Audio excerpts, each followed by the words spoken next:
We have to take a minute and ask ourselves, what are we doing here? What are we trying to accomplish? We had protests across the state that continued last night. They continued across the nation.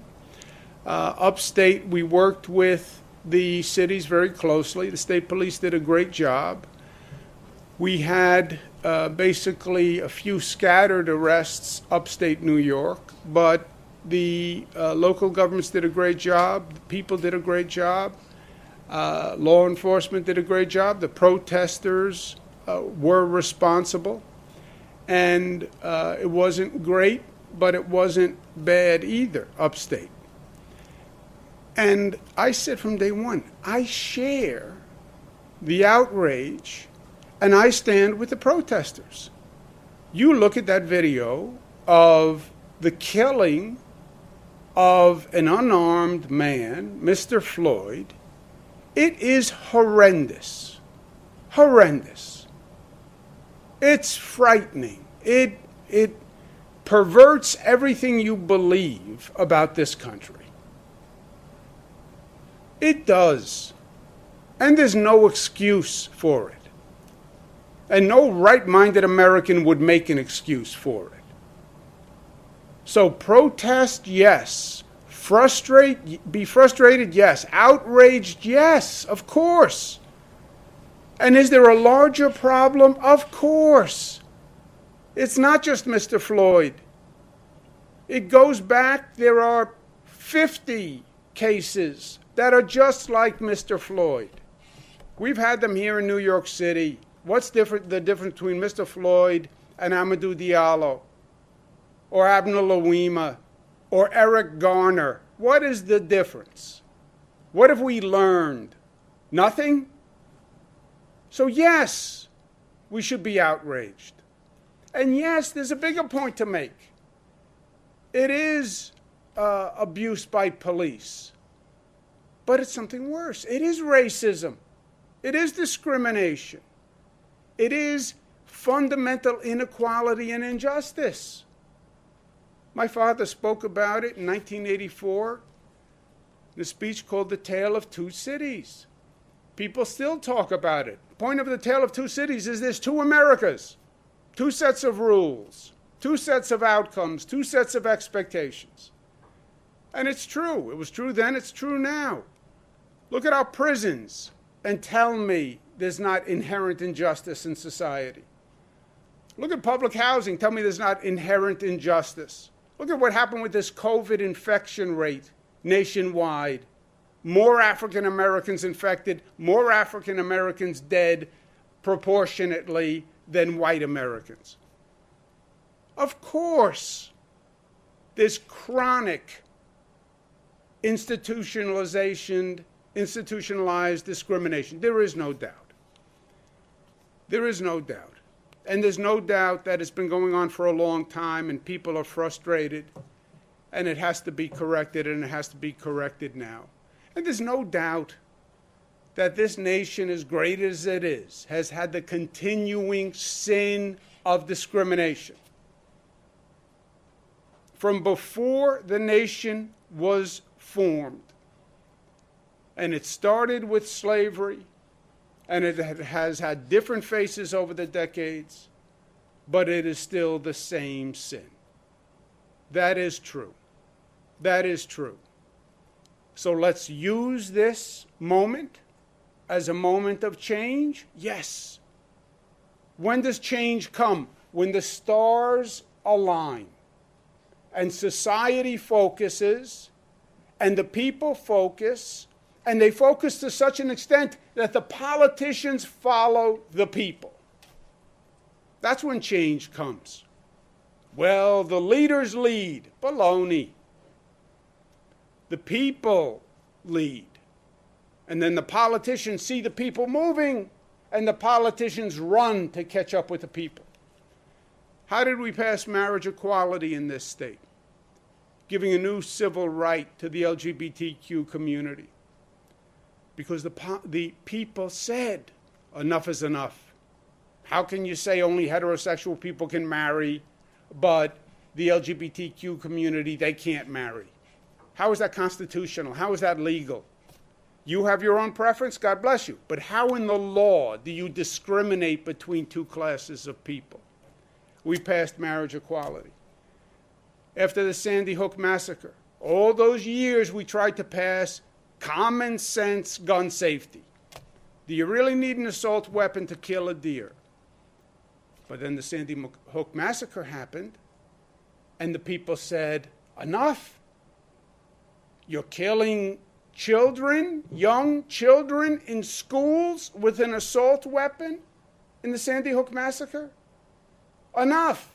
And in that moment, we passed common sense gun safety in the state of New York. Record income inequality. People said enough and passed a real minimum wage in this state that went all across the nation. There's a moment for change. And is there a moment here? Yes. If we're constructive and if we're smart and if we know what we're asking for. It's not enough to come out and say, I'm angry, I'm frustrated. Okay. And what? Well, I don't know, but I'm angry and I'm frustrated. And you want what done? You need the answer. Well, I want common sense gun reform. Okay, what does it look like? Here it is, 3 points. Well, I want to address income inequality. Okay, what do you want? Here's what I want. Minimum wage at $15. Free college tuition. What do you want? You want to make that moment work. Yes, you express the outrage. But then you say, and here's my agenda. Here's what I want. That's what we have to be doing in this moment. And the protesters are making a point, and most of them are making a smart, sensible point. But you have to add the positive reform agenda that every voice calls for so the government, the politicians, know what to do. And there is a positive reform agenda here.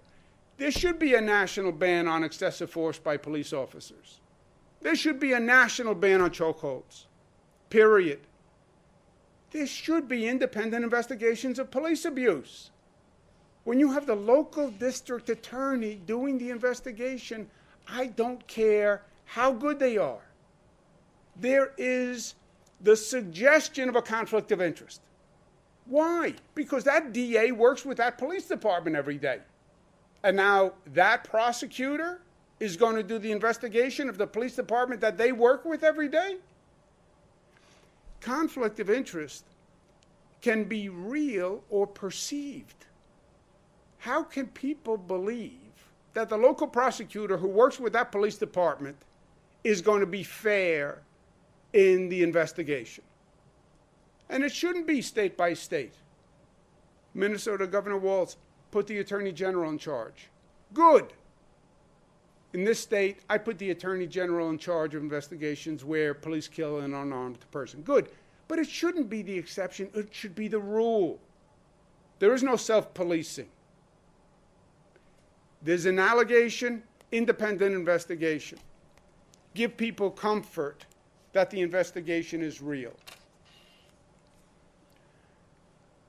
If a police officer is being investigated, how is their disciplinary records not relevant? Once a police officer is being investigated, if they have disciplinary records that show this was a repeat pattern, how is that not relevant? And by the way, the disciplinary records can also be used to exonerate. If they have disciplinary records that say he never, she never did anything like this before, fine. That's relevant too. We still have 2 education systems in this country. Everybody knows it. Your education is decided by your zip code. Poorer schools in poorer communities have a different level of funding than richer schools. In this state, $36,000 per year we spend in a rich district, $13,000 in a poor district. How do you justify that? If anything, the children in a poorer community need more services in a school, not less. How do you justify that? You can't. Do something about it. You still have children living in poverty in this nation, where when we had to, we found $1 trillion to handle the COVID virus. But you can't find funding to help children who live in poverty? No, you can find it, United States. You just don't want to. It's political will. When you need to find the money, you can find it. Let's be honest, the federal government has a printing press in their basement. When they have the political will, they find the money. The federal government went out of the housing business and never re-entered it. We have a national affordable housing crisis. Of course you do. You don't fund affordable housing. I'm the former HUD secretary. I know better than anyone what the federal government used to do in terms of affordable housing with Section 8 and building new public housing. And we just stopped. And we left it to the market, and now you have an affordable housing plan. That's what we should be addressing in this moment. And we should be saying to our federal officials, there's an election this year, a few months away. Here's my agenda. Where do you stand? Say to the Congress, the House, and the Senate, where's your bill on this? I heard some congressional people talking, saying, well, maybe they'll do a resolution. Yeah, resolutions are nice. Resolutions say, in theory, I support this. Pass a law. That's what we want. A law that actually changes the reality, where something actually happens. That's government's job, is to actually make change. Make change. You're in a position to make change. Make change. Use this moment to galvanize public support. Use that outrage to actually make a change. And have the intelligence to say what changes you actually want. Otherwise, it's just screaming into the wind if you don't know exactly what changes we need to make. And we have to be smart in this moment. The violence in these protests obscures the righteousness of the message. The people who are exploiting the situation, the looting, that's not protesting. That's not righteous indignation. That's criminality. And it plays into the hands of the people and the forces that don't want to make the changes in the first place. Because then they get to dismiss the entire effort. I'll tell you what they're going to say. They're going to say the first thing the president said when this happened. They're going to say, these are looters. Remember when the president put out that incendiary tweet? We start shooting when they start looting, or they start looting, we start shooting. That's an old 60s call. The violence, the looting, the criminality plays right into those people who don't want progressive change. And you mark my words, they're going to say today, oh, you see, they're criminals. They're looters. Did you see what they did, breaking the store windows and going in and stealing? And they're going to try to paint this whole protest movement that they're all criminals, they're all looters. That's what they're going to do. Why? Because they don't want to talk about Mr. Floyd's death. They don't want people seeing that video. They want people seeing the video of the looting. And when people see the video of the looting, they say, oh yeah, that's scary. They're criminals. No. Look at the video of the police officer killing Mr. Floyd. That's the video we want people watching. Now, I don't even believe it's the protesters. I believe there are people who are using this moment and using the protest for their own purpose. There are people who want to sow the seeds of anarchy, who want to disrupt. By the way, there are people who want to steal. And here's a moment that you can use this moment to steal. You can use this moment to spread chaos. I hear the same thing from all the local officials. They have people in their communities who are there to quote-unquote protest. They're not from their community. They don't know where they're from. Extremist groups. Some people are going to blame the left. Some people will blame the right. It'll become politicized. But there's no doubt there are outside groups that come in to disrupt. There is no doubt that there are people who just use this moment to steal. Why, is it coincidence that they broke into a Rolex watch company? That was a coincidence? High-end stores? Chanel? That was a coincidence? That was random? That was not random. So, can you have a legitimate protest movement hijacked? Yes, you can. Yes, you can. And there are people and forces who will exploit that moment. And I believe that's happening. But we still have to be smart. And at the same time, we have a fundamental issue, which is we just spent 93 days limiting behavior, closing down, no school, no business, thousands of small businesses destroyed. People will have lost their jobs. People wiped out their savings. And now, mass gatherings with thousands of people in close proximity? 1 week before we're going to reopen New York City? What sense does this make? Control the spread, control the spread, control the spread.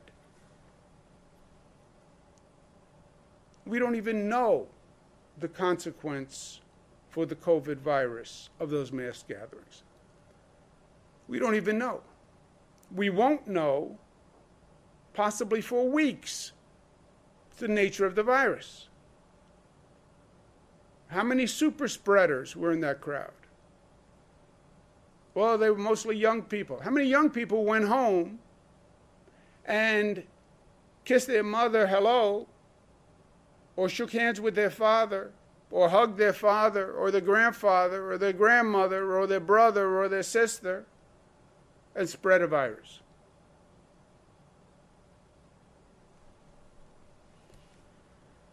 New York City opens next week. It took us 93 days to get here. Is this smart? New York, tough.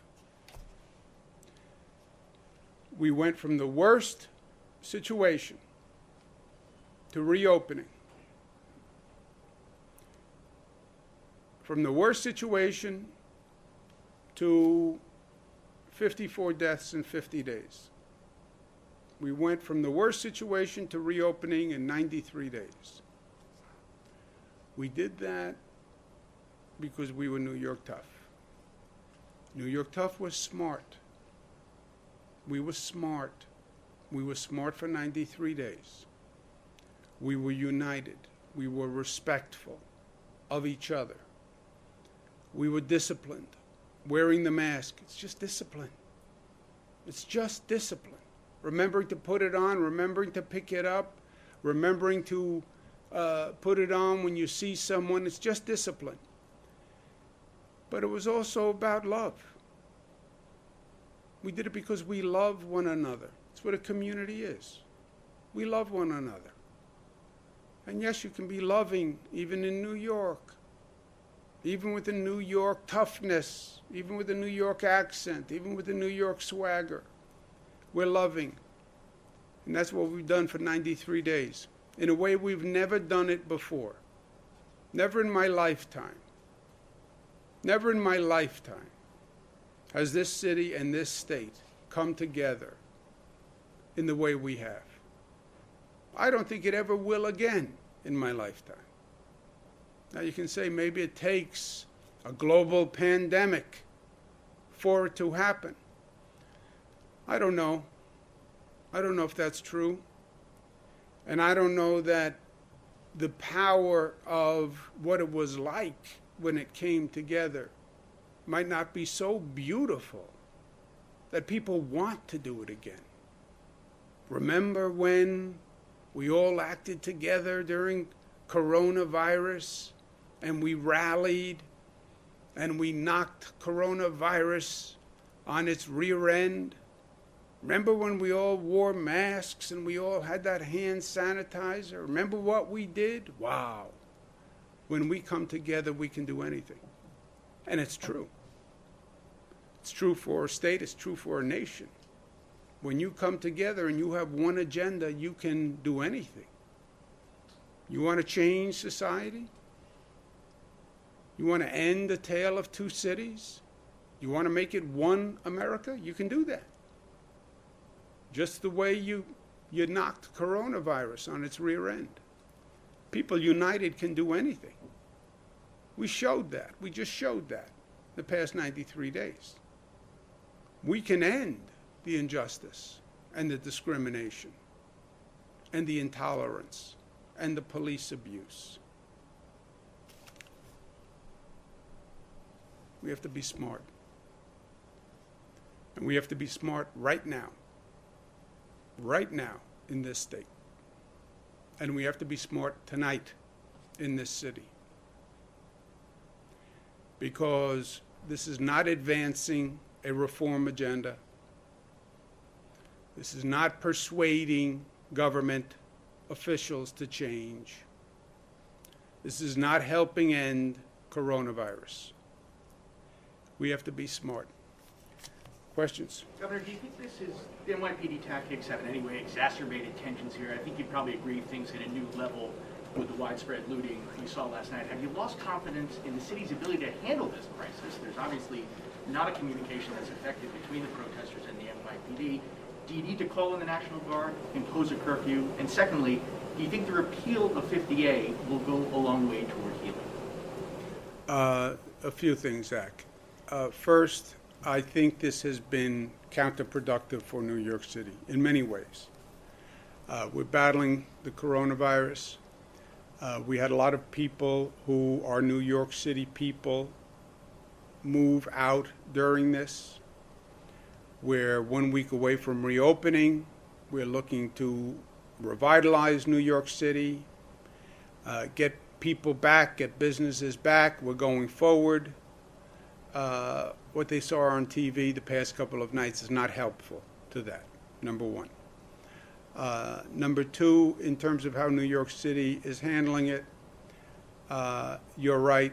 There was looting, there was criminality. People have seen that. That's very destructive on a number of levels. As I said, it reduces the credibility of the protests in the first place. It will allow the critics to now say they're all criminals and try to color the whole protest with the looting to change the image from the real issue, which was Mr. Floyd's death, to now the looting. The critics will do that. They'll start today, full-throated.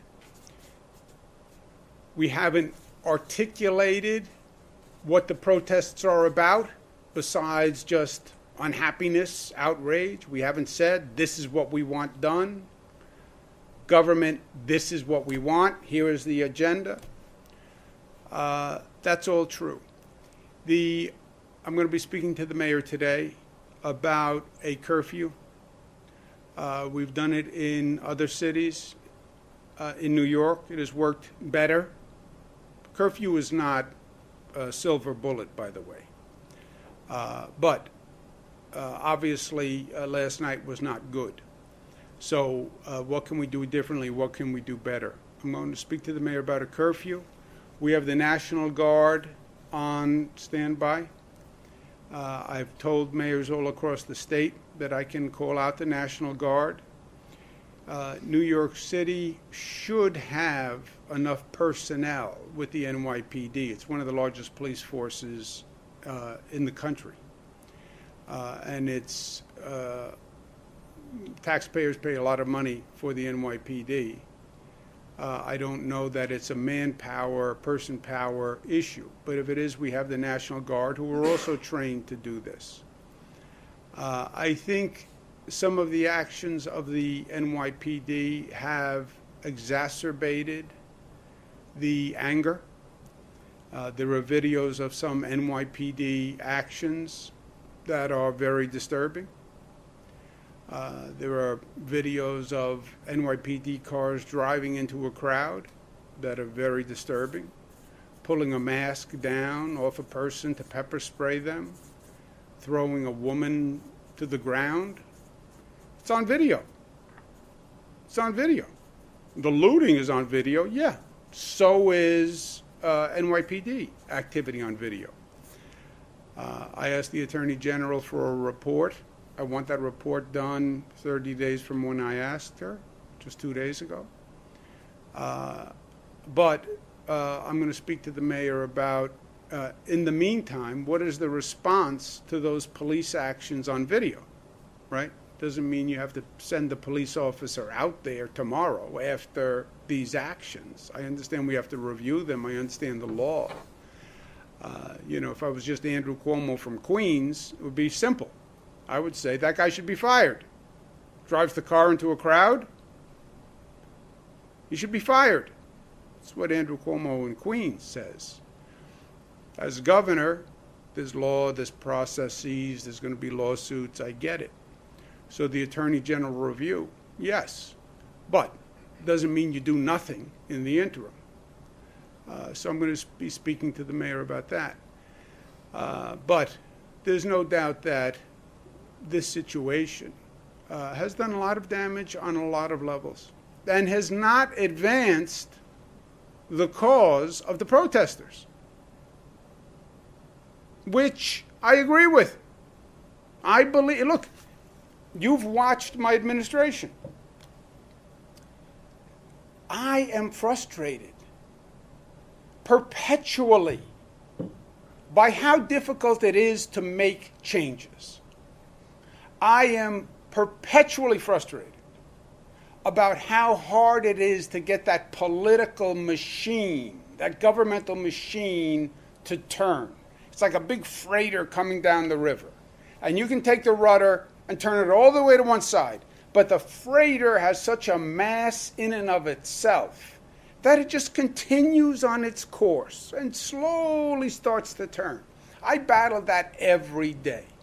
So I look for moments where the people can actually rise up to make changes, so the government officials say, oops, we better do something. Oops. Because the easiest thing to do is always nothing. It's the easiest thing to do.